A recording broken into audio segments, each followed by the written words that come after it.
You should be confident about your music. You know what I'm saying? As an A&R executive, I'm confident. You know what I'm saying? And I think if you're not confident in your shit, who else will be? You know what I'm saying? So you should feel like your shit is dope. You should feel like you're better than everyone else. You should feel like when you go into that meeting or you go into that studio session that you're about to blow niggas away. Like, you should absolutely feel like that. If you don't, then it's going to show. You know what I'm saying? If you're not confident in whatever you're doing.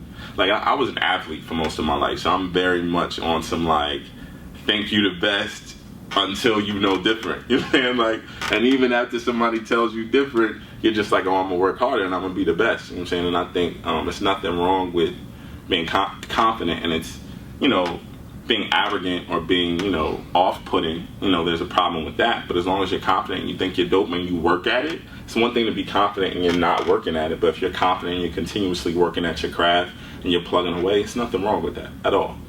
So if someone's trying to pitch you songs, beats, artists, what's the best way for them to approach you?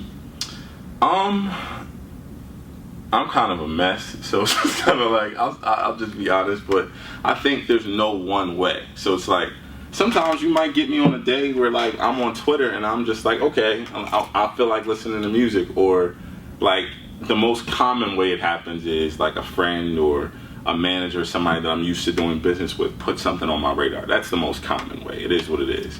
But, you know, Twitter or Facebook or any of those different mediums all work. You know what I'm saying? Like, it just really depends on the state of mind of the person and where I'm at the time. Like, there's times where I'm just like, okay, well, somebody's been hitting me up or beasting me on Twitter for the longest time or whatever. Maybe it's annoying initially, but I ain't doing shit that day. So let me go and listen to the music.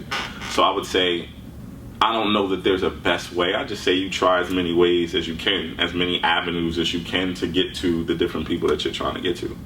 Have you ever had someone engage with you on Twitter or on social media and then you're out and you meet them?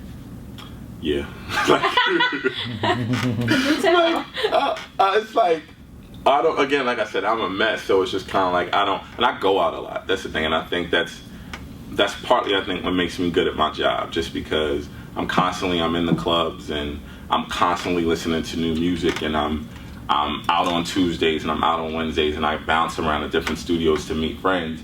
And it's people who have engaged me on Twitter who might randomly come up to me out, and I don't know who the fuck they are, and they'll be like, oh, well, I tweeted you and I sent you this is 7/3. And initially it's a little scary because, you know, people are crazy, but at the end of the day, sometimes, like, that moment might be the moment that you have to talk to me. I might be drunk, I might be, you know, whatever, and I'm in the mood to listen, you know what I'm saying, in that particular moment, or maybe I'm not. It is what it is. But in this business, it's about somebody seeing you multiple times or seeing you like along multiple mediums.